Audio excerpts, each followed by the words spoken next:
UP निकाय चुनाव से पहले तमाम राजनीतिक पार्टियों की तरफ से तैयारियां जोरों शोरों से नजर आ रही हैं। यूपी निकाय चुनाव में आखिरकार जीत किसकी होगी ये तो चुनावी नतीजों के बाद ही पता चलेगा। लेकिन ऐसे में माना जा रहा है कि बसपा सुप्रीमो मायावती मुस्लिम कार्ड खेलने की कोशिश कर रही हैं। उनका यह फैसला है कि इस बार ज्यादातर जो प्रत्याशी हैं जिन्हें मैदान में उतारा जाएगा उसमें मुस्लिम चेहरे ज्यादा होंगे।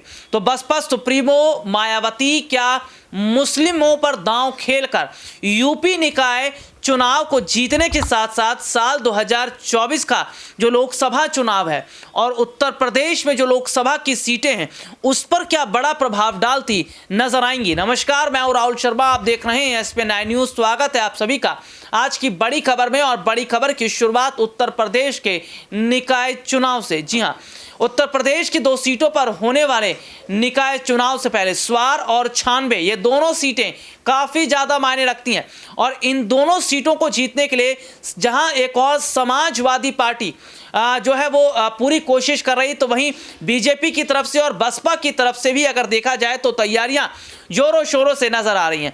लेकिन इन सब के बीच में जो हालात इस वक्त के बने हुए, जो स्थिति इस वक्त की बनी है, वो ये जाहिर तौर पर बता रही कि क्या वाकई आने वाले वक्त में एक बदलते हुए माहौल को देखा जा रहा है। और सबसे बड़ी बात है, क्या बीजेपी के लिए यूपी निकाय चुनाव एक चुनौती नहीं है? क्योंकि जहां एक और बसपा ने तमाम तैयारियां की हैं, तो वहीं समाजवादी पार्टी भी जातिगत आधार पर कार्ड खेलने की कोशिश कर रही है। बीजेपी ने भी कुछ ऐसा ही काम किया। इस बार बीजेपी ने अपने उम्मीदवारों की लिस्ट में सबसे ज्यादा जो नाम डाला है वो है मुस्लिम प्रत्याशियों का।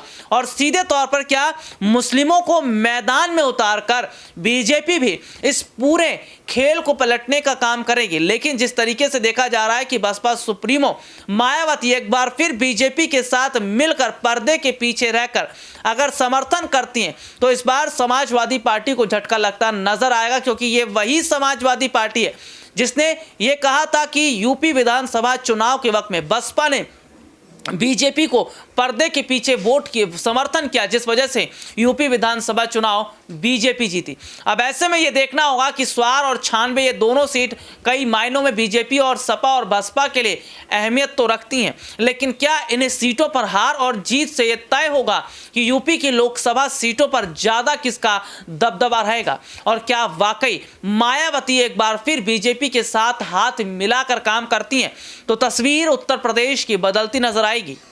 आज के लिए इतना ही, आपसे फिर दोबारा मुलाकात होगी। तब तक के लिए इजाजत दीजिए। नमस्कार।